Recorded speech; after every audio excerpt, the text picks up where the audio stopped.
لا إله إلا الله وحده لا شريك له شهادة من آمن بالله وكفى بالذكر والتابوت ونشهد أن سيدنا وحبيبنا ومولانا محمد صلى الله تعالى عليه وسلم عبده ورسوله الذي أرسله بالحق بشيرا ونذيرا وداعيا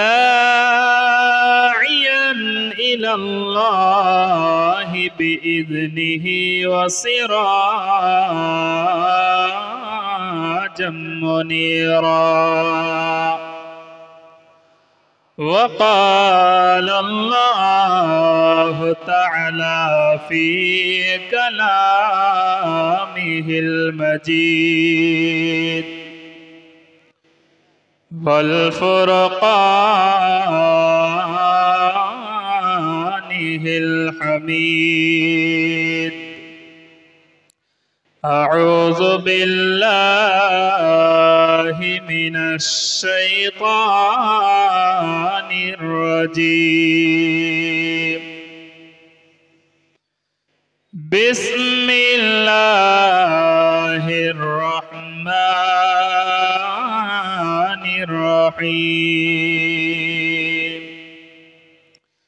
وما نقموا منهم إلا أن يؤمنوا بالله العزيز الحميد وقال الله تعالى في آيات أخرى وما أرسلناك إلا رحمة للعالمين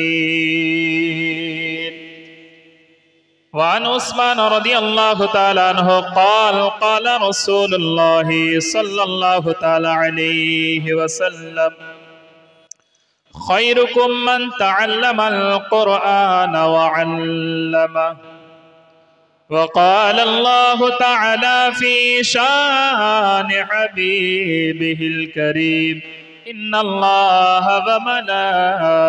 وملائكته يصلون على النبي يا أيها الذين آمنوا صلوا عليه وسلموا تسليما محبت بڑھن اللهم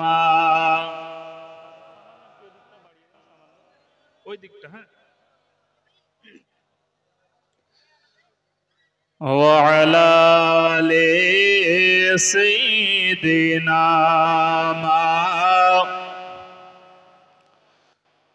صلى على محمد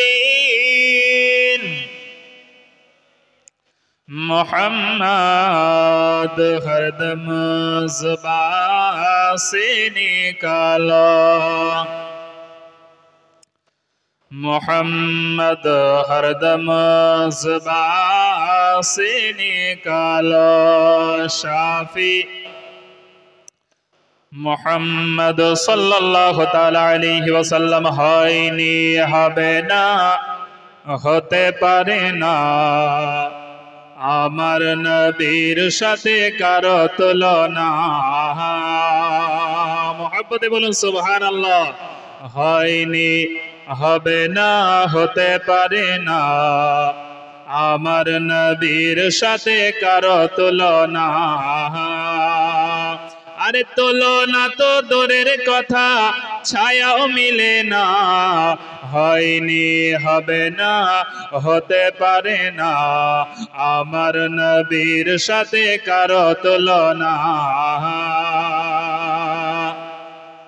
সকল নবী রাসূল ছিলেন খোদার দিওয়ানা, দুই নয়নে দেখবে তারা দিলের তামান্না। মুহাব্বতে বলুন সুবহানাল্লাহ। সকল নবী রাসূল ছিলেন খোদার দিওয়ানা, দুই নয়নে দেখবে খোদা দিলের তামান্না। শেষ নবীকে ডেকে নিলেন, শেষ নবীকে ডেকে নিলেন, দেখবে রব্বানা, হয়নি হবে না, হতে পারে না, আমার নবীর সাথে কারো তুলনা।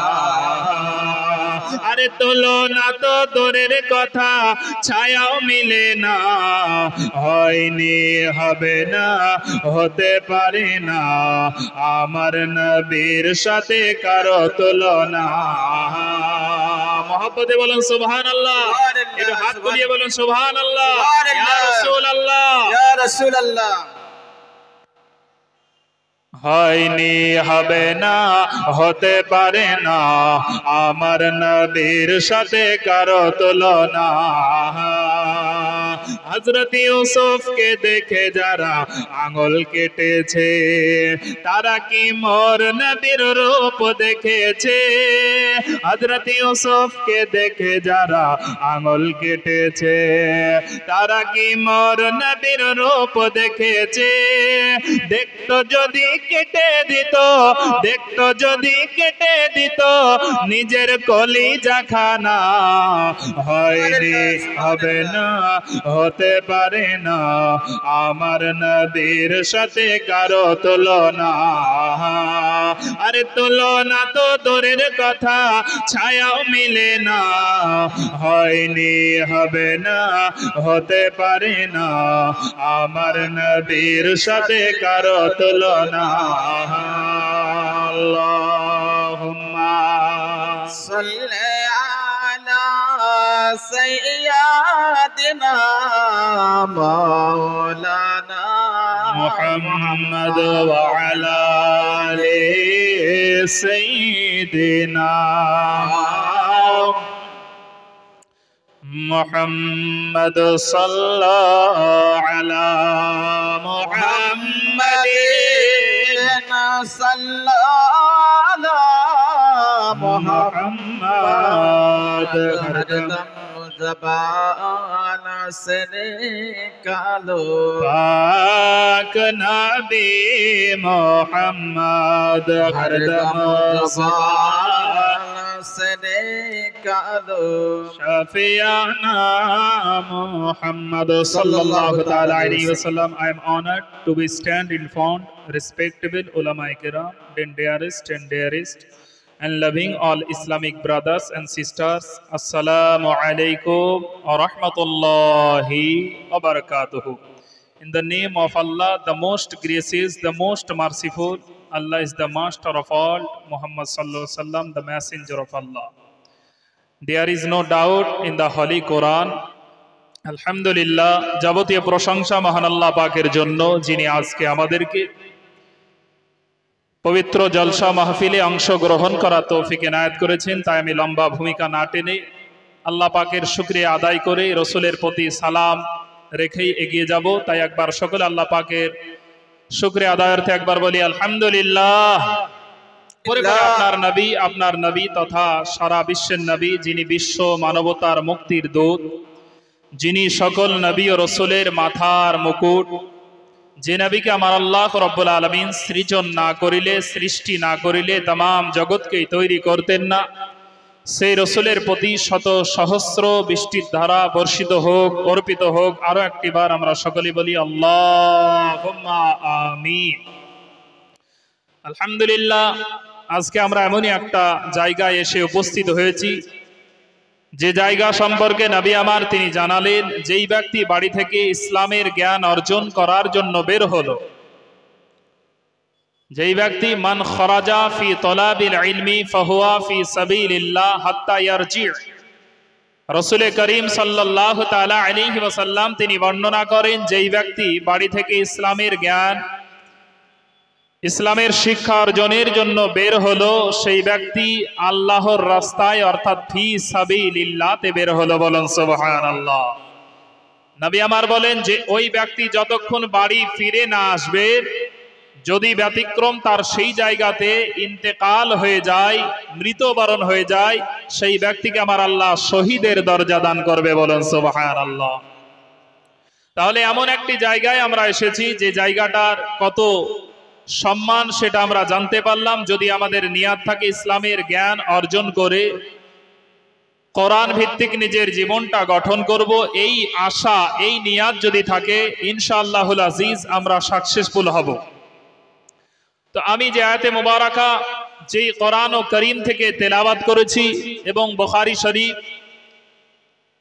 বুখারী শরীফের যে হাদিসে মুবারাকা আমি তেলাওয়াত করেছি, রাসূল পাক সাল্লাল্লাহু তাআলা আলাইহি ওয়াসাল্লাম তিনি বর্ণনা করেন, হাদিসটি হযরত উসমান গনি রাদিয়াল্লাহু তাআলা আনহু থেকে বর্ণিত। তিনি বলেন, ওয়ান উসমান রাদিয়াল্লাহু তাআলা আনহু قال قال رسول الله صلى الله تعالى عليه وسلم خيركم من تعلم القرآن وعلمه। নবী আমার বলেন, যেই ব্যক্তি নিজে কোরআন শিক্ষা অর্জন করলো, যেই ব্যক্তি নিজে শিক্ষা অর্জন করলো কোরআনের এবং অপরকে কোরআনের শিক্ষা দিল, সেই ব্যক্তি পৃথিবীর মধ্যে সবচেয়ে উত্তম ব্যক্তি। বলুন সুবহানাল্লাহ। আমরা হয়তো জানি, আমরা এটাই দুনিয়ার মানুষ মানি, অনেকেই বিশ্বাস এটাই করি যে যারা সরকারি যে কোনো জব পেলে হয়তো সেই ব্যক্তি দুনিয়াতে লাভবান বা সাকসেসফুল হয়েছে, যেহেতু সরকারি চাকরি তার লেগেছে। কিন্তু নবী আমার তিনি এটা বললেন না যে যেই ব্যক্তি চাকরি পেয়েছে সেই পৃথিবীর মধ্যে উত্তম, এমনটা নয়। নবী আমার বললেন, যেই ব্যক্তি কোরআনের জ্ঞান নিজে শিক্ষা অর্জন করলেন এবং অপরকে শিক্ষা দিলেন, সেই ব্যক্তি পৃথিবীর মধ্যে শ্রেষ্ঠ ব্যক্তি। বলেন সুবহানাল্লাহ। তো সেই মহামূল্যবান কোরআন থেকে আমি একটি আয়াতে মুবারাকা তেলাওয়াত করেছি। আয়াতটি 30 পারা সূরাতুল বুরুজ আয়াত নাম্বার 8 এর মধ্যে আল্লাহ রাব্বুল আলামিন তিনি বলেন, ওয়ামা নাকামু মিনহুম ইল্লা আইয়ুমিনু বিল্লাহিল আজিজিল হামিদ। আল্লাহ রাব্বুল আলামিন তিনি বর্ণনা করেন যে তাদের নিকটে মুসলমানদের ঈমান নিয়ে আসাটা তাদের নিকটে খারাপ লেগেছে। মুসলমানদের ঈমান নিয়ে আসাটা এই কারণেই যে তারা আল্লাহর প্রতি ঈমান নিয়ে এসেছেন, রাসূলের প্রতি বিশ্বাস রেখেছে। কাফেরদের কেন আল্লাহ ও তার রাসূলের প্রতি ঈমান মুসলমানরা নিয়ে এসেছে, তাই তাদের রাগ মুসলমানের প্রতি। এই আয়াত এবং হাদিসকে সামনে রেখে দু চার কথা আলোচনা আল্লাহ রাব্বুল আলামিন যতদূর করাবেন করব। তার পূর্বে আরো একটিবার আমরা মুহাব্বতের সহিত দরুদ শরীফ পড়ে নিই। আল্লাহুম্মা সাল্লি আলা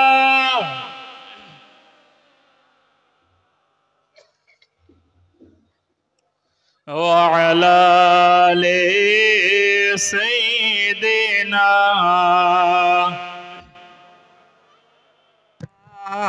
মুহাম্মদ সাল্লাল্লাহু আলা মুহাম্মাদিন সাল্লাল্লাহু আলা মুহাম্মদ हरदम जबान से निकालो पाक नबी मोहम्मद हरदम जबान से निकालो शाफियाना मोहम्मद सल्लल्लाहु ताला अलैहि वसल्लम मिल्लत इस्लामिया मार अल्लाह पाक रब्बुल आलामीन তিনি জানায় দিলেন সূরাতুল বুরুজ 30 পারার আপনার কিনা 30 পারার মধ্যে সূরাতুল বুরুজের 8 নম্বর আয়াতের মধ্যে আমার আল্লাহ পাক রব্বুল আলামিন তিনি জানায় দিলেন যে দুনিয়ার জমিনে মুসলমানদেরকে তারা কেন খারাপ চোখে দেখে, তার একটাই কারণ যে মুসলমানেরা আল্লাহ ও তার রাসূলের প্রতি ঈমান নিয়ে এসেছে, বিশ্বাস করার কারণে তারা আল্লাহ পাক রব্বুল আলামিনের প্রতি বিশ্বাস রাখার কারণে তারা মুসলমানের প্রতি আপনার কিনা হিংসা করে, মুসলমানকে এই কারণেই তারা ঘৃণা করে। যার বাস্তব আপনার কিনা একটা দৃষ্টান্ত দিলে বুঝতে পারবেন। শুধু এই জামানায় নয়, বরং আল্লাহর নবী বিশ্বগুরু হাবিবুল্লাহ সাল্লাল্লাহু তাআলা আলাইহি ওয়াসাল্লামের জামানায় আল্লাহর নবীর সাহাবায়ে কেরাম ঈমান নিয়ে আনার কারণে তিনাদের প্রতি কেমন ভাবে আপনার কিনা অত্যাচার করা হয়েছে, যার দৃষ্টান্ত দিলে বুঝতে পারবেন। আমার নবী মদিনায় চলে যাওয়ার পরে, মদিনায় হিজরত করে যাওয়ার পরে আল্লাহর নবী বিশ্বগুরু হাবিবুল্লাহ কখনো কখনো মক্কার আপনার কিনা হাল আপনার কিনা জিজ্ঞাসা করার জন্য, মক্কার অবস্থা আপনার কিনা নিজে জিজ্ঞাসা করার জন্য, মক্কার অবস্থাটা জানার জন্য কখনো সাহাবিয়ে কেরামকে মক্কা থেকে আপনার কিনা মদিনা থেকে মক্কায় পাঠিয়ে দিতেন। ওই রকম ভাবে আল্লাহর নবী যেই হাদিসটি বর্ণনা করেন বুখারী শরীফের 3045 নম্বর হাদিসটা দেখলে এই পুরা ওয়াকিয়াটা আপনি পেয়ে যাবেন। আল্লাহর নবী বিশ্বগুরু হাবিবুল্লাহ সাল্লাল্লাহু তাআলা আলাইহি ওয়াসাল্লাম 10 জন সাহাবীদেরকে বললেন, এই আমার সাহাবারা তোমরা যাও মদিনা থেকে মক্কায় চলে যাও, যাওয়ার পরে মক্কার অবস্থাটা তোমরা দেখে আসো। আমি নবী মক্কার অবস্থাটা জানতে চাই। মক্কায় গোয়েন্দা হিসাবে 10 জনকে পাঠিয়ে দিলেন। এই 10 জনের যিনাকে নেতা বানানো হলো, যিনাকে প্রতিনিধি বানানো হলো, যিনাকে দলের নেতা বানানো হলো, তিনার নাম হলো হযরতে আসিম ইবনে সাবিত এবং ইনাদের সঙ্গে ছিলেন হযরতে খুবাইব রাদিয়াল্লাহু তাআলা আনহু। কি নাম বললাম? খুবাইব। আচ্ছা, ইসলামের ইতিহাসে 3 জন ব্যক্তি এতটাই কষ্ট করে ইসলামের জন্য শহীদ হয়েছে যে ইনাদের মতো কষ্ট আর পৃথিবীতে কেউ পায়নি। তার মধ্যে আপনারা জানেন হযরতে বেলাল রাদিয়াল্লাহু তাআলা আনহু। 1 নাম্বার কে? বেলাল, হযরতে বেলাল রাদিয়াল্লাহু তাআলা আনহু। দ্বিতীয় নাম্বার হলো হযরতে খুবাইব রাদিয়াল্লাহু তাআলা আনহু। 3 নাম্বার হলো হযরতে খাব্বাব রাদিয়াল্লাহু তাআলা আনহু। এই 3 জন ব্যক্তিকে এমন ভাবে দুনিয়ার জমিনে আপনার কিনা কষ্ট দেওয়া হয়েছে, আপনার কিনা ইতিহাস পড়লে আপনি বুঝতে পারবেন তাদেরকে কত কষ্ট দেওয়া হয়েছে। আমার নবী ওই 10 জন ব্যক্তিকে মদিনা থেকে মক্কায় পাঠিয়ে দিলেন। মক্কায় তিনারা যেতে আরম্ভ করে দিল। মক্কার নেতারা তারা খবর পেয়ে গেল যে মুহাম্মদ আরবি সাল্লাল্লাহু তাআলা আলাইহি ওয়াসাল্লাম তিনি মদিনা থেকে তিনা আপনার কিনা সাহাবিয়ে কেরামকে গোয়েন্দা হিসাবে মক্কা পাঠায় এবং আমাদের অবস্থাগুলো জেনে মুহাম্মদ আরবি মদিনা থেকে আমাদের উপর হয়তো আক্রমণ চালাবে। এই বলে তারা আপনার এই 10 জন ব্যক্তির পিছনে মক্কার কাফেররা কুরাইশের নেতারা 200 জন বাহিনীকে এই 10 জন ব্যক্তির পিছনে তাদেরকে পাঠিয়ে দিল। 10 জন ব্যক্তির পিছনে পাঠিয়ে দিলেন। বুঝতে পারলে? মক্কার নেতারা, কুরাইশের নেতারা এই 10 জনের পিছনে। খুব সংক্ষিপ্ত আকারে আমি এই জীবনীটা বলে শেষ করব, তারপরে পরে পশ্চিম বাংলার খ্যাতনামা জীবনী গায়ক বক্তা উনি চলে আসবে, ওনার জবান থেকে আপনারা শুনতে পাবে। তো যাই হোক, এই 3 জনের মধ্যে একজনের আমি জীবনী বলছি। হযরতে বেলালের তো আপনারা প্রায় শুনে থাকেন, তাই না? বেলালে শুনেছেন না? শুনেছে। মক্কার কাফের বলল বেলালকে, বেলাল কালেমা ছেড়ে দাও, কালেমা ছেড়ে দাও। বেলাল বলেন ছাড়ব না কালেমা, আমার প্রাণটা নিয়ে নাও। সুবহানাল্লাহ। মক্কার কাফের বলল বেলালকে, বেলাল কালেমা ছেড়ে দাও, কালেমা ছেড়ে দাও। বেলাল বলেন ছাড়ব না কালেমা, আমার প্রাণটা নিয়ে নাও। বাদে মরণে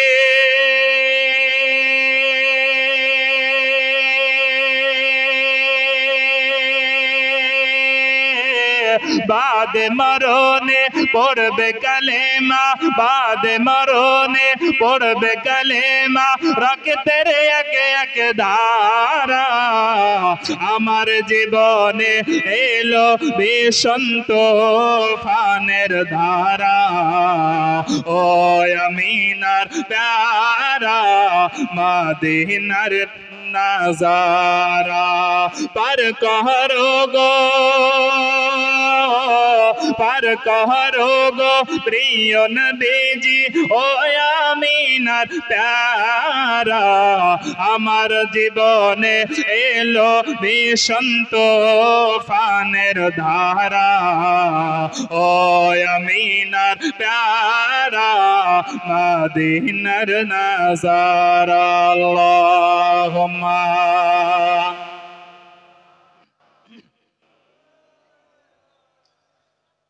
মাওলানা মুহাম্মদ ওয়া আলা মাওলানা মুহাম্মদ সাল্লাল্লাহু তাআলা আলাইহি ওয়াসাল্লাম। মিল্লাতে ইসলামী আমার বাবাজি মুসলমান ভাইরা আমার, বলতেছিলাম যেই 10 জন সাহাবীকে নবী আমার মদিনা থেকে মক্কায় পাঠিয়ে দিলেন, মক্কায় যাওয়ার পথে এই আপনার কাফেরদের নেতারা 200 জন বাহিনীকে তাদের পিছনে পাঠিয়ে দিলেন। এরা কি করে তাদেরকে খোঁজ করবে?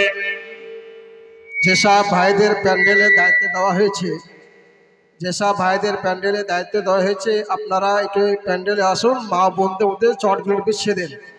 যেসব ভাইদেরকে প্যান্ডেল ম্যানেজ করার দায়িত্ব দেওয়া হয়েছে, আপনাদেরকে বলা হচ্ছে, জানানো যাচ্ছে যে আপনারা মা বোনদের মধ্যে চট বিছানো কাজ বাকি আছে, চটগুলো বিছিয়ে দেন। মা ও বোনদের দিকে চটগুলো বিছিয়ে দেন, সাইডে জায়গা আছে।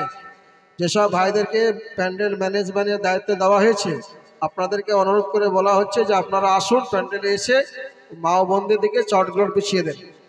মিল্লাতে ইসলামী আমার, বলতেছিলাম মক্কার যে সমস্ত মানুষগুলো এই সাহাবীদেরকে খোঁজার জন্য বের হলো, যে ধরতে পারলে তাদেরকে শাস্তি দেওয়া হবে, কিভাবে তারা তালাশ করবে? তারা রাস্তা দিয়ে যেতে যেতে যেতে এক জায়গায় 10 জন বসে, নবীর সাহাবী ইনারা বসে খেজুর খেয়েছিলেন, মদিনার খেজুর। তো তারা বুঝতে পারলো খেজুরের আঁঠি দেখে যে এই যে খেজুরের আঁঠি, এগুলো মদিনার খেজুরের আঁঠি। তাহলে এই আঁঠি দেখে বোঝা যায় যে সাহাবীগুলো এই জায়গাতেই বসে খেজুর খেয়ে এই রাস্তা দিয়ে গিয়েছে, তাদের কদমের ছাপ দেখা যায়। তারপরে কি করলে? তাদের কদমের ছাপ ধরে তারা সেই নিশানা অনুযায়ী চলতে আরম্ভ করলো। মিল্লাতে ইসলামী আমার বাবাজি মুসলমান ভাইরা আমার, বলতেছিলাম ওই 10 জন ব্যক্তির আপনার কিনা পিছু নিয়ে তারা চলে গেলেন। হঠাৎ করে যাওয়ার পরে ওই পিছনে যেতে যেতে আপনার কিনা হযরতে ওনাদের মধ্যে যিনি দলনেতা ছিলেন, দলের প্রতিনিধি যিনি ছিলেন, আল্লাহর নবী জিনাকে আপনার কিনা দলের নেতা বানিয়েছিলেন হযরতে আসিম ইবনে সাবিত রাদিয়াল্লাহু তাআলা আনহু। উনি বুঝতে পারলেন ওনাদের পিছনে মক্কার কাফেররা আসছে, এবার ওনারা আসলে হয়তো আমাদেরকে মেরে ফেলবে। এই বলে তিনি তাদেরকে অর্ডার দিলে যে তাড়াতাড়ি করে তোমরা পাহাড়ের উপরে উঠে যাও, নচেত মক্কার কাফেরেরা চলে আসলে আমাদেরকে রক্ষা করবে না, আমাদেরকে ছাড়বে না। এই বলে আসিম বিন সাবিত রাদিয়াল্লাহু তাআলা আনহু নবীর সাহাবীদেরকে ডাক দিতে আরম্ভ করলেন, আরে নবীর সাহাবারা, তোমরা তাড়াতাড়ি করে আপনার কিনা পাহাড়ের উপরে উঠে যাও। আল্লাহর নবীর সাহাবীকেরাম তিনারা পাহাড়ের উপরে উঠে গেলে, পাহাড়ের উপরে ওঠার পরে কিছুক্ষণের মধ্যে ওই মক্কাবাসী, মক্কার কাফেরদের আপনার দল তারা চলে এসেছে। আসার পরে সেই 10 জন সাহাবীকে তারা দেখতে পেয়ে গিয়েছে, পাহাড়ের উপরে উঠে তিনারা আশ্রয় নিয়েছে। এবার মক্কাবাসী তারা ডাক দিতে আরম্ভ করেছেন, হে আসিফ, তুমি তাড়াতাড়ি করে তোমরা 10 জন নিচে চলে আসো। তোমরা যদি আমাদের কথা অনুযায়ী নিচে চলে আসো, তবে আমরা তোমাদেরকে মারব না, ছেড়ে দেব। ওদের কথা বিশ্বাস করা যাবে? ওরা তো কাফের, তাদের কথার সঙ্গে নিজের কোনো মিল নাই। এই কারণে সাহাবী একরাম, বিশেষ করে আসিম বিন সাবিত, তিনি বললেন, যে তোমাদের কথাই আমরা বিশ্বাস করি না, কারণ তোমরা কথা বলো, ওয়াদা করো, আবার ওয়াদা ভঙ্গ করে ফেলো, এই কারণে তোমাদের কথা আমরা বিশ্বাস করি না। আর মুনাফিকের তিনটে নবী আমার আলামত বলেছে। এক নাম্বার নবী আমার তিনি বললেন তারা যখনই কথা বলবে, এক নাম্বার মিথ্যা কথা বলবে, দ্বিতীয় নাম্বার আমানতের খেয়ানত করবে। বুঝতে পারলেন? আমানতের খেয়ানত করবে। তিন নাম্বার নবী আমার তিনি জানালে তিনারা যখনই কারো কথা বলবে চগলখড়ি করবে। আল্লাহর নবী বিশ্বগুরু হাবিবুল্লাহ তিনি জানিয়ে দিয়েছে।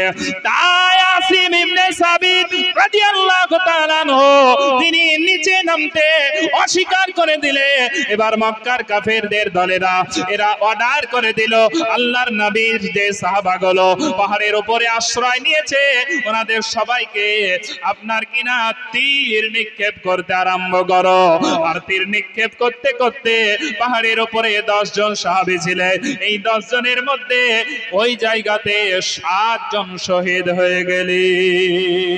বলুন ইন্না লিল্লাহি ওয়া ইন্না ইলাইহি রাজিউন। কজন শহীদ হলেন? 7 জন। বাকি রইল 3 জন। দলের যিনি নেতা ছিলেন আসিম ইবনে সাবিত উনিও শহীদ হয়ে গেছে। বাকি রইল বুখারীর বর্ণনা 3045 নম্বর হাদিস। নবী আমার বলছেন আপনার কিনা হাদিসে বর্ণনা আছে যে এই 3 জনের মধ্যে একজন হচ্ছে খুবাইব রাদিয়াল্লাহু তাআলা। কি নাম? খুবাইব। মনে রাখবেন নাম খুবাইব। দ্বিতীয় জনের নাম হচ্ছে ইবনু দাসিনা। কি নাম বললাম? ইবনু দাসিনা। 3 জন ব্যক্তির সম্পর্কে হাদিসে এইভাবে এসেছে ওয়া রাজুলুন আখার, মানে তৃতীয় ব্যক্তি, 3 নাম্বার ব্যক্তি তার নাম আসেনি। তো এই 3 জন ব্যক্তি তারা পাহাড়ের উপরে থেকে গেলে তারা আপনার শহীদ হলেন না। তখন তারা নিচ থেকে ডাক দিয়ে বলে যে তোমরা যে 3 জন বেঁচে আছো, হে খুবাইব তোমরা নেমে যাও, তোমাদেরকে আমরা মারবো না, এই অঙ্গীকার আমরা করছি, মারবো না তোমাদের। নবীর সাহাবারা কি করলে? তাদের কথা মোতাবেক নিচে নেমে গেলে। নিচে নামার পরে ওনাদের হাতে যে তীর ছিল, ধনু ছিল, ধনুগুলো কেড়ে নিয়ে ধনুর দড়িটা খুলে নিয়ে এই 3 জনের হাত বাঁধতে আরম্ভ করলো। ওই 3 জনের মধ্যে 2 জন খেপে গেলে হযরত ইবনু দাসিনা ও তৃতীয় যে ব্যক্তি ছিলেন উনি বললে যে তোমরা তো অঙ্গীকার করলে আমাদের ক্ষতি করবে না, আমাদের কোনো আপনার কিনা ক্ষতি করবে না, তারপরেও কেন তোমরা বাঁধো? এই বলেই তারা জবরদস্তি বাঁধতে যায়। তখন তিনারা তাদের সঙ্গে যুদ্ধ করার একটা চেষ্টা করেন চাকু বের করে, কিন্তু তাদেরকে কি পারবে? তাদের 2 জনকে সঙ্গে সঙ্গে শহীদ করে দেওয়া হলো। বলুন ইন্না লিল্লাহি ওয়া ইন্না ইলাইহি রাজিউন। বাকি রইল হযরতে খুবাইব রাদিয়াল্লাহু তাআলা আনহু। এই খুবাইব রাদিয়াল্লাহু তাআলা আনহুকে তারা নিয়ে গিয়ে বাজারে বিক্রি করে দিল। আর ক্রয় করলো যিনি, মনে রাখবেন যারা ক্রয় করলো এদের পিতার নাম হচ্ছে হারিস। যে হারিসকে বদরের যুদ্ধে হযরতে খুবাইব রাদিয়াল্লাহু তাআলা আনহু তিনি জাহান্নাম ওয়াসিল করে দিয়েছিলেন, তাকে আপনার কিনা কতল করে দিয়েছিলেন। তাই পিতার প্রতিশোধ নেওয়ার কারণে হযরতে খুবাইব রাদিয়াল্লাহু তাআলা আনহু ওনাকে তারা ক্রয় করে বাড়ি নিয়ে চলে গেলেন। বুঝতে পারলেন? খুবাইব রাদিয়াল্লাহু তাআলা আনহুকে যারা ক্রয় করলে এরা হচ্ছে আপনার কিনা হারিসের সন্তান, যেই হারিসকে হযরতে খুবাইব রাদিয়াল্লাহু তাআলা আনহু আপনার কিনা বদরের যুদ্ধে তাকে কতল করে দিয়েছিলেন। এই কারণে তাদের রাগ যে খুবাইবকে নিয়ে যে জেলে রাখবো, তারপরে আমরা তাকে কঠোর থেকে কঠোরতম শাস্তি দেব, এই বলে হযরতে খুবাইব রাদিয়াল্লাহু তাআলা আনহুকে তারা ক্রয় করে নিয়ে চলে গেলেন। মিল্লাতে ইসলামী আমার বাবাজি মুসলমান ভাইরা আমার, হযরতে খুবাইব রাদিয়াল্লাহু তাআলা আনহুকে তারা ক্রয় করে নিল। ক্রয় করে নিয়ে বাড়ি চলে গেল। যাওয়ার পরে হযরতে খুবাইব রাদিয়াল্লাহু তাআলা আনহুকে তারা আপনার কিনা জেলের মধ্যে রেখে দিল। হযরতে খুবাইব রাদিয়াল্লাহু তাআলা আনহু উনি জেলের মধ্যে থাকেন। তারা এতটাই কষ্ট দিতে আরম্ভ করলো, হযরতে খুবাইব রাদিয়াল্লাহু তাআলা আনহু ওনাকে জেলের মধ্যে খাবার দেয় না, পানিও দিতে যায় না তারা। কিন্তু হযরতে খুবাইব রাদিয়াল্লাহু তাআলা আনহু উনি ওই জেলের মধ্যে কষ্টে থাকতেন, তবু শিকা তিনি আল্লাহ পাক রব্বুল আলামিনের দরবার থেকে কখনো মুখ ফেরাতেন না। তিনি পাঁচ ওয়াক্তের নামাজের সঙ্গে সঙ্গে হযরতে খুবাইব রাদিয়াল্লাহু তাআলা আনহু বাবাজি মুসলমান ভাইরা আমার আপনার কিনা নফল নামাজের মাধ্যমে তিনি যাই নামাজে রাত্রি অতিবাহিত করতেন। হযরতে খুবাইব রাদিয়াল্লাহু তাআলা আনহু তিনি রাত্রি বেলায় আমার আল্লাহ পাকের ইবাদতের মাধ্যমে কাটাতেন, নামাজ পড়ে পড়ে কাটাতেন। আর আজকে দুনিয়া জমিনে আমার আল্লাহ পাক রব্বুল আলামিন আমাদেরকে এত সম্মান দিয়েছেন, আমাদেরকে এত টাকা পয়সা দিয়েছে, তারপরে আমরা নামাজ পড়তে পারি না, তাই না? সবই আল্লাহ দিয়েছে, কিন্তু তারপরেও আল্লাহর দরবারে ইবাদত করতে পারি না। কষ্ট নাই, তবে সামনে কষ্ট আসছে, তাই না? সামনে কষ্ট আসছে, একের পর এক মসজিদ তারা টার্গেট করছে আর বলছে সেই জায়গায় শিবলিঙ্গ আছে, এই বলে মসজিদকে টার্গেট করছে। তারপরেও দেখছে যে হিন্দুস্তানের মুসলমান কোনো মতেই তাদেরকে খাপানো যাচ্ছে না, তো এমন একটা জায়গায় তারা আক্রমণ করেছে যে মুসলমান এই জায়গার উপর আঁচড় পড়লে তারা আর চুপ থাকবে না। তাই ষড়যন্ত্রমূলক এই জায়গা আজমির শরীফে তারা আঁচড় করেছে, আজমির শরীফে উঙ্গলি উঠিয়েছে। তারা বলেছে যে আজমির শরীফেও নাকি মন্দির আছে। এটার শুনানি আপনার কিনা দেওয়া হবে এই ডিসেম্বরের 20 তারিখে রাজস্থানের কোর্টে, বুঝতে পারলেন? 20 তারিখে, যেটা আসলে খাজা গরিব নওয়াজের আপনার কিনা মাজার শরীফ না এটা অরিজিনালি মন্দির, এই শুনানি তারা দিবে।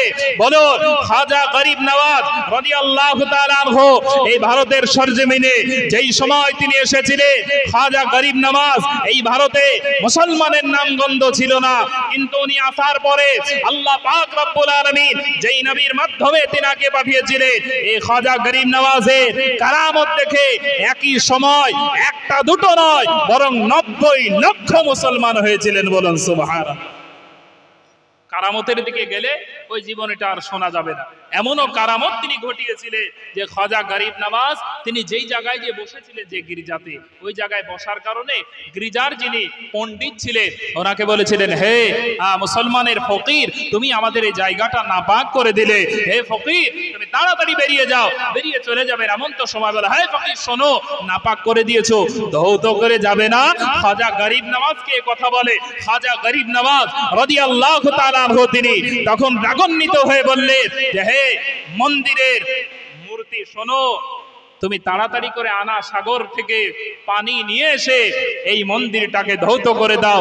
খোদার কসম, আল্লাহর ওলির আপনার কিনা অনেকেই কারামতকে অস্বীকার করে। নবী আমার জানিয়েছে কারামাতুল আউলিয়াই হাক্কুন, আউলিয়ায়ে কেরামের কারামত হচ্ছে এটা সত্য। তো আউলিয়ায়ে কেরামের কারামত সত্য। খাজা গরিব নওয়াজ যখনই তিনি অর্ডার করলেন, সঙ্গে সঙ্গে এই পাথরের মূর্তি হাতে বালতি নিয়ে আনা সাগরের পানি নিয়ে এসে তাদের মন্দির ধৌত করে দিয়েছিল। বলুন সুবহানাল্লাহ। এবার মন্দিরের পণ্ডিত তিনি বলে, হে খাজা, এতদিন যার ইবাদত আমরা করেছি সে আমাদের একটাও কথা শোনেননি, আজকে আপনার কথা শুনেছে, আজকে থেকে আমরা তার ইবাদত না করে আপনার ইবাদত করতে আরম্ভ করব। খাজা গরিব নওয়াজ বললেন, হে আল্লাহর বান্দা শোনো, আমার ইবাদত করার দরকার নাই এবং এই মূর্তির ইবাদত করার দরকার নাই, বরং আমি যেই আল্লাহর ইবাদত করি সেই আল্লাহর ইবাদত করো। সেই ব্যক্তি বললেন, হুজুর আমার কি করা লাগবে? উনি বললেন, কালিমা তাইয়্যিবা লা ইলাহা ইল্লাল্লাহু মুহাম্মাদুর রাসূলুল্লাহ পড়ে কালিমা পড়ে মুসলমান হয়ে যাও। মুসলমান হয়ে গেলে এবং এমনও কিছু কারামত দেখলেন যে সমস্ত কারামত দেখে খাজা গরিব নওয়াজের উটকেই তো তারা তুলতে পারেনি 800 বছর পূর্বে, আর রওজা হটাবে এতটা সহজ নয়। তাই কবি তিনি উর্দু ভাষায় তিনি বলছেন, বজমে চিশতি কে ও জালে মেরে খাজা হে, সুবহানাল্লাহ। बज़्म-ए चिश्ती के ओ जाले मेरे ख्वाजा है, बज़्म-ए चिश्ती के ओ जाले मेरे ख्वाजा है, बज़्म-ए चिश्ती के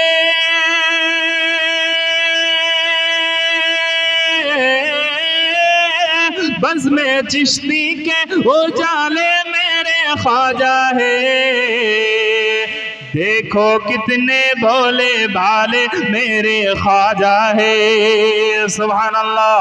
देखो कितने भोले भाले मेरे ख्वाजा है, रेजा नारे तकबीर, नारे रिसालत, मसला के आला हजरत, उलमाए अहले सुन्नत, 1200 টাকার দাতা, জিন্দাবাদ জিন্দাবাদ। আপনারা এইভাবে নূরিয়া ইসলামিয়া হাফিজিয়া মাদ্রাসায় দানের হাত বাড়িয়ে দেবে, কারণ এই জায়গায় দান করা মানে রাসূলের ঘরে দান করা মানে আমার আল্লাহকে খুশি করা। তাই আপনারা এই জায়গায় দান করতে থাকবে আর আমাদের আলোচনাও হতে থাকবে। যাই হোক, কবি তিনি বলেন, বজমে চিশতি কে ও জালে মেরে ख्वाजा है, बज़्मे चिश्ती के ओ जाले मेरे ख्वाजा है, बज़्मे चिश्ती के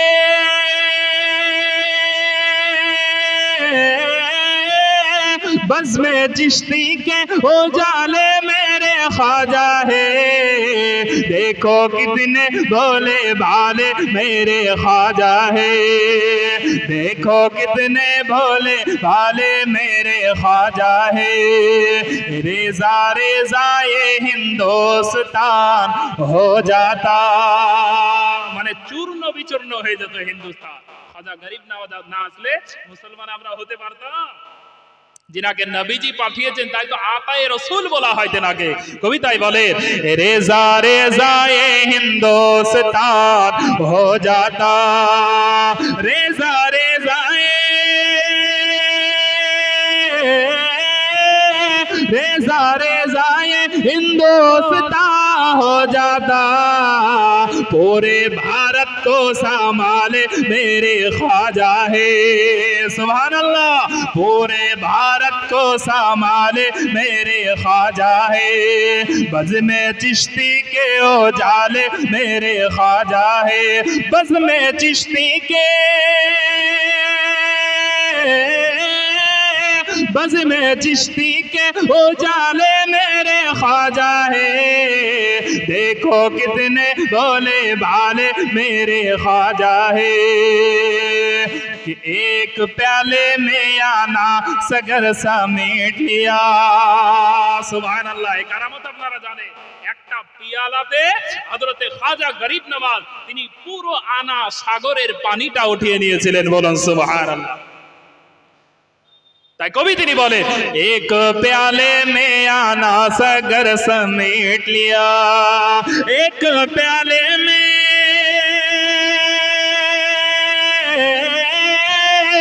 एक प्याले में आना सगर समेट लिया, देखो कितने पावर वाले मेरे ख्वाजा है, देखो कितने पावर वाले मेरे ख्वाजा है, बज़्मे चिश्ती के ओ जाले मेरे ख्वाजा है, देखो कितने भोले भाले मेरे ख्वाजा है। अल्लाहुम्मा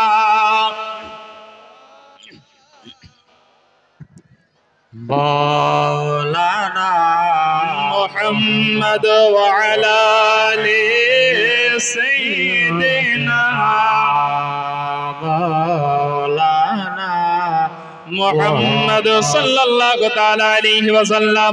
মিল্লাতে ইসলামিয়া আমার বলতেছিলাম, আমার নবী বিশ্বগুরু হাবিবুল্লাহ যে খাজা গরিব নওয়াজকে পাঠিয়েছেন, আমরা বিশ্বাস রাখি, আমরা ঈমান রাখি, আল্লাহ পাক সেই জায়গাতে কোন ধরনের আচট হতে দিবেন না। যাই হোক, আমার মূল আলোচনার দিকে যাই। হযরতে খুবাইব রাদিয়াল্লাহু তাআলা আনহু, ওনাকে বাজারে আপনার কিনা বিক্রি করে দেয়া হলো এবং ক্রয় করলো কারা? যাদের পিতাকে হযরতে খুবাইব রাদিয়াল্লাহু তাআলা আনহু উনি উহুদের জমিনে আপনার কিনা কতল করে দিয়েছিলেন। তাই তেনাকে জেলে ভরে ভরে কষ্ট দিতে আরম্ভ করলো। কিন্তু খুবাইব রাদিয়াল্লাহু তাআলা আনহু তাদের জেলের কষ্ট পেয়ে আল্লাহকে তিনি ভোলেন নাই, তাদের জেলের কষ্ট পেয়ে নবীকে তিনি ভোলেন নাই, তাদের জেলের কষ্ট পেয়ে তিনি কালেমাকে বলেন নাই। হযরতে খুবাইব রাদিয়াল্লাহু তাআলা আনহু উনি এমন সময় আপনার কিনা বসে বসে খাবার খাচ্ছিলেন, আর ওই ব্যক্তিদের বোন হযরতে খুবাইবের জেলের পাশ দিয়ে হেঁটে চলে যাচ্ছিলেন। তিনি বলেন, আমি খুবাইব রাদিয়াল্লাহু তাআলা আনহু তার জেলের পাশ দিয়ে যেতে যেতে লক্ষ্য করে দেখলাম হযরতে খুবাইব রাদিয়াল্লাহু তাআলা আনহু উনি যেই ফলগুলো খাচ্ছিলেন তিনি আঙ্গুর ফল খাচ্ছিলেন, আর যেই ফলগুলো খাচ্ছিলেন সেই ফলের সময় সেটা ছিল না, অর্থাৎ বেমৌসুম ফল হযরতে খুবাইব রাদিয়াল্লাহু তাআলা আনহু তিনি জেলের মধ্যে বসে বসে তিনি খাচ্ছিলেন বেমৌসুম ফল। তাদের বোন বর্ণনা করে মিল্লাতে ইসলামী আমার, তিনি বুঝতে পারলেন আমার ভাই তাদেরকে খাবার দেয়নি, আমার ভাইয়েরা খাবার দেয়নি, তবে খুবাইব রাদিয়াল্লাহু তাআলা আনহু এই খাবার কোথা থেকে পেল? কোন মানুষও তো আমাদের বাড়িতে আসেনি। এর দ্বারাই প্রমাণ হয়ে যায় হযরতে খুবাইব রাদিয়াল্লাহু তাআলা আনহু ওনাকে আমার আল্লাহ পাক রব্বুল আলামিন তিনি জান্নাত থেকে তার জন্য খাবার পাঠিয়েছে। কোথা থেকে? জান্নাত থেকে পাঠিয়েছে। মিল্লাতে ইসলামী আমার খুবাইব রাদিয়াল্লাহু তাআলা আনহু ওনাকে জেলে রাখার পরে এবার তারা বলতে আরম্ভ করে দিল যে হে খুবাইব তোমাকে আমরা শূলিতে চড়াবো, ফাঁসি দিয়ে দেব অমুক দিনে। খুবাইব রাদিয়াল্লাহু তাআলা আনহু উনি জেনে নিলে ওনাকে ফাঁসি দিয়ে দেওয়া হবে, কিন্তু খুবাইব রাদিয়াল্লাহু তাআলা আনহু তাদের কাছে একবারও নত শিকার তিনি হলেন না। তিনি বললেন না যে আমি ওই নবীর কালেমা ছেড়ে দেব, আমাকে তোমরা ছেড়ে দাও। খুবাইব রাদিয়াল্লাহু তাআলা আনহু এই কথা একবারও তিনি বললেন না। এবার খুবাইব রাদিয়াল্লাহু তাআলা আনহুকে তারা নিয়ে বাজারের দিকে যেতে আরম্ভ করলো। মিল্লাতে ইসলামী আবার হযরতে খুবাইব রাদিয়াল্লাহু তাআলা আনহু ওনাকে বাজারে নিয়ে যাওয়ার পরে যেই জায়গাতে খুবাইব রাদিয়াল্লাহু তাআলা আনহুকে শূলিতে চড়ানো হবে, খুবাইবকে তারা জিজ্ঞাসা করে আরে খুবাইব তুমি বলো বলো তোমার কি আখেরি কোন ইচ্ছা আছে নাকি বলো। হযরতে খুবাইব রাদিয়াল্লাহু তাআলা আনহু তিনি বলেন শুনে নাও আমার দুনিয়াবি কোনো ইচ্ছা নাই, আমার কোনো কিছু করার দরকার নাই, কাউকে দেখার দরকার নাই, তবে আমি খুবাইব রাদিয়াল্লাহু তাআলা আনহু আমার শুধুমাত্র 2 রাকাত নামাজ পড়ার ইচ্ছা আছে। কি পড়ার ইচ্ছা আছে? নামাজ পড়ার ইচ্ছা আছে। কবিতায় বলে একটুখানি নেকির তারে রোজ হাসরের মাঠেতে বাবা ঘুরবে ছেলের পিছে ছেলে বাবার আগেতে। আহা তেমন কঠিন দিনেতে আল্লাহ তোমায় ছাড়বে না, ঠিক মতো পড়িলে নামাজ জান্নাত তোমার ঠিকানা। সুবহানাল্লাহ। নামাজ যদি আমরা না পড়ি তাহলে কিন্তু জান্নাত পাওয়া যাবে না। নবী আমার জানালে যে আউয়ালু মা ইউহাসিবু বিহিল আবদি ইয়াউমাল কিয়ামাতি মিন আমালিস শাইতান মিন আমালিস সালাহ। রাসূল পাক সাল্লাল্লাহু তাআলা আলাইহি ওয়াসাল্লাম তিনি বললেন মিন আমালিস সালাহ। রাসূল পাক তিনি বলছেন যেই ব্যক্তি দুনিয়ার জমিনে যারা মৃত্যুবরণ করবে কিয়ামতের ময়দানে আল্লাহ পাক সর্বপ্রথমে কিসের হিসাব নেবে? নামাজের হিসাব নেবে।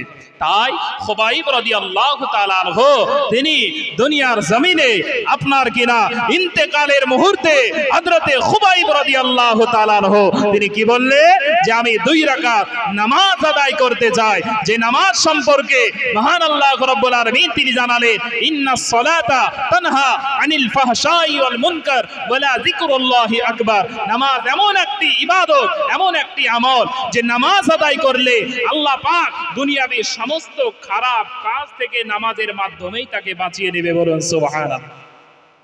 মিল্লাতে ইসলামী আমার খুবাইব রাদিয়াল্লাহু তাআলা আনহু তিনি তাদের কাছে 2 রাকাত নামাজের টাইম নিলেন। নামাজের টাইম নিয়ে তিনি নামাজ আদায় করতে লাগলেন। মিল্লাতে ইসলামী আমার হযরতে খুবাইব রাদিয়াল্লাহু তাআলা আনহু উনি নামাজ পড়তে আরম্ভ করে দিলেন। তিনি নামাজ তাড়াতাড়ি করে খতম করে দিলেন, নামাজ শেষ করলেন। নামাজ শেষ করার পরে তাদেরকে বলতে আরম্ভ করলেন, ওই হারিসের ছেলে আরো যারা কাফেরদের আপনার কেনা লোকেরা ছিল তাদেরকে বলতে আরম্ভ করলেন যে হে হারিসের ছেলেরা শুনে নাও, শুনে নাও, তোমরা কি মনে করো আমি খুবাইব তোমাদের কাছ থেকে মরণের ভয়ে সময় নিয়ে লম্বা করে নামাজ আদায় করব, এমনটা মনে করো না, মনে করো না। আমি তোমাদেরকে মরণের পূর্বে ইসলামকে নিয়ে কটূক্তিকর কথা বলতে দিব না, ইসলামকে নিয়ে কোন ধরনের কুমন্ত্র আপনার কিনা খারাপ কথা বলতে দিব না। এই কারণে আমি যদি লম্বা কোন সময় নিয়ে নামাজ আদায় করি, তাহলে তোমরা বলবে যে খুবাইব মরণের ভয়ে মৃত্যুর ভয়ে বেশিক্ষণ ধরে নামাজ পড়ে। এই কারণে হযরতে খুবাইব রাদিয়াল্লাহু তাআলা আনহু উনি তাড়াতাড়ি করে নামাজটা আদায় করলেন। হযরতে খুবাইব রাদিয়াল্লাহু তাআলা আনহু উনি নামাজটা শেষ করে ফেললেন। এবার তারা বলে এবার খুবাইবকে আপনার কিনা শোলেতে চড়িয়ে দেওয়া হবে। হযরতে খুবাইব রাদিয়াল্লাহু তাআলা আনহু তিনাকে তারা ধরে নেওয়ার পরে আপনার কিনা শোলেতে চড়াবে। তবে কেমন করে চড়াবে? হযরতে খুবাইব রাদিয়াল্লাহু তাআলা আনহু তিনার হাতটা সাজ করে দিল। হাতটা সাজ করে দেওয়ার পরে ওনার হাতে আপনার কিনা পেরেক মারতে আরম্ভ করলো। এমন করে খুবাইব রাদিয়াল্লাহু তাআলা আনহুর হাতে পেরেক মেরে মেরে গোটা হাতে পেরেক মারতে আরম্ভ করলো, পায়েও পেরেক মেরে দিল। কিন্তু খুবাইব রাদিয়াল্লাহু তাআলা আনহু উনি একবারও তাদের কাছ থেকে তিনি বিদায়ের জন্য তাদের কাছ থেকে ছুটে যায় না যে আমাকে ছেড়ে দাও, আমি কালেমা ছেড়ে দেব। খুবাইব রাদিয়াল্লাহু তাআলা আনহু তিনি তাদের কাছ থেকে একবারও জীবন ভিক্ষা চাইলেন না। হযরতে খুবাইব রাদিয়াল্লাহু তাআলা আনহুকে ওরাই বলতে আরম্ভ করলো যে হে খুবাইব, তুমি শোনো শোনো, যদি তুমি আজকে আমাদেরকে এই জায়গাতে তোমার নবীকে মিথ্যা বলে নিয়ে আসতে পারো, তবে আমরা তোমার প্রাণটা ভিক্ষা দিয়ে দিব। কি বললে? যে তোমাকে ছেড়ে দেব, তুমি যে কোনো একটা মিথ্যা কথা বলে তোমাদের নেতা মুহাম্মদ আরবিকে নিয়ে আসবে, তাহলে ওনাকে ধরে নেব আর তোমাকে ছেড়ে দেব। হযরতে খুবাইব রাদিয়াল্লাহু তাআলা আনহু তিনি বলে, এই মক্কার নেতারা, এই কুরাইশের কাফেরেরা শুনে নাও, আমি খুবাইবকে আমার আল্লাহ পাক রব্বুল আলামিন দুনিয়ার জমিনে একবার নয় যদি আমার আল্লাহ পাক 100 বার আমাকে দুনিয়াতে জন্ম দেয়, আমি 100 বারে আল্লাহ ও তার রাসূলের জন্য জান দিতে রাজি আছি, কিন্তু আমার নবীকে কখনোই কাফেরদের হাতে তুলে দিতে পারবো না। মন যদি দিতে হয় নবীকে দিও, ভালো যদি বাঁচতে হয় নবীকে বাসো। মোহাব্বতে হচ্ছে না? একটু জোরে বলুন না। মন যদি দিতে হয় নবীকে দিও, ভালো যদি বাঁচতে হয় নবীকে বাসো। তোমার দুঃখ যন্ত্রণা যিনি সইতে পারে না, তোমার দুঃখ যন্ত্রণা যিনি সইতে পারে না, আহা ওই নবীজির মোহাব্বতে মিলাদ পড়িও। মন যদি দিতে হয় নবীকে দিও, ভালো যদি বাঁচতে হয় নবীকে বাসো। হাসরের ময়দানে নবী দাঁড়িয়ে থাকবেন, মিলাদ পড়া, দরুদ পড়া, সালাম পড়া উম্মতের পার করিবে। একটু মহব্বতে হবে না? সুবহানাল্লাহ। আর আপনারা শোনার সাথে সাথে, যেহেতু এটা মাদ্রাসার স্বার্থে জালসা, আপনারা 200, 500, 1000, 1000, 2000, 5000 যে যা পারবেন একটু দিয়ে যাবেন মাদ্রাসার জন্য। পরবর্তী বক্তা ওনারা তুলবেন। তো যাই হোক, আপনারা দিতে থাকবেন মাদ্রাসার জন্য। নবী আমার হাদিসে মুবারাকার মধ্যে জানিয়েছেন, মান বানা লিল্লাহি মসজিদান বানাল্লাহু লাহু বাইতান ফিল জান্নাহ। যেই ব্যক্তি মসজিদ বানালো, সে নিজের জন্য একটা ঘর জান্নাতে বানালো। তেমনই রাসূলের ঘর, আল মাদ্রাসাতু বাইতি, নবী আমার বলেন মাদ্রাসা আমার ঘর। নবীর ঘর বানালে নবী খুশি হবে, আল্লাহ খুশি হবে। যেই জায়গা থেকে কোরআনের শিক্ষা দেওয়া হবে, নবী আমার বললেন, মান ক্বারা আল কুরআনা ফাস্তাজহারাহু ফাহাল্লা হালালাহু ওয়া হাররামা হারাম আল্লামাহু ফাআদখালুহু আল্লাহু বিহিল জান্নাহ। যেই ব্যক্তি কোরআন শিক্ষা অর্জন করলো, নিজে শিখলো এবং আপনার কিনা কোরআন ভিত্তিক নিজের জীবন গঠন করলো, নবী আমার বলে কিয়ামতের ময়দানে ওই কোরআনই তাকে টেনে টেনে জান্নাত নিয়ে চলে যাবে। বলুন সুবহানাল্লাহ।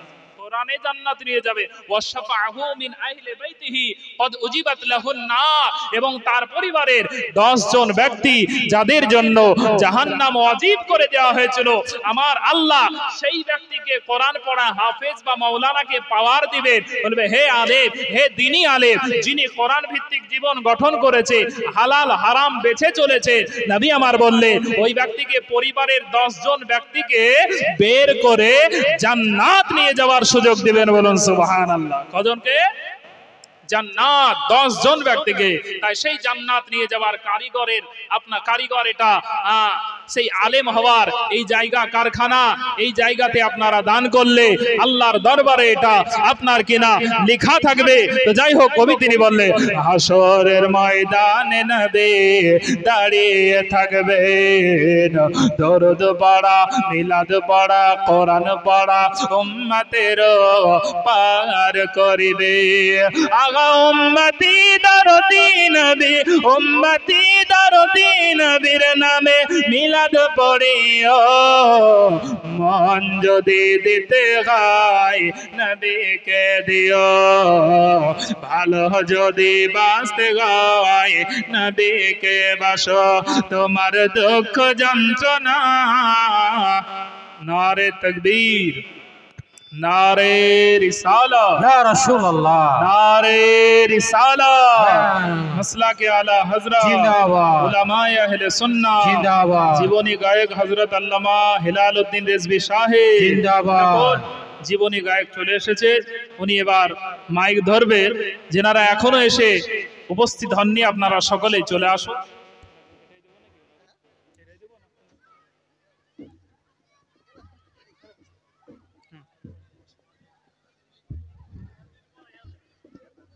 দেখুন, জিনার জন্য আপনারা এতক্ষণ ধরে অপেক্ষা করে বসে আছে, উনি চলে এসেছে।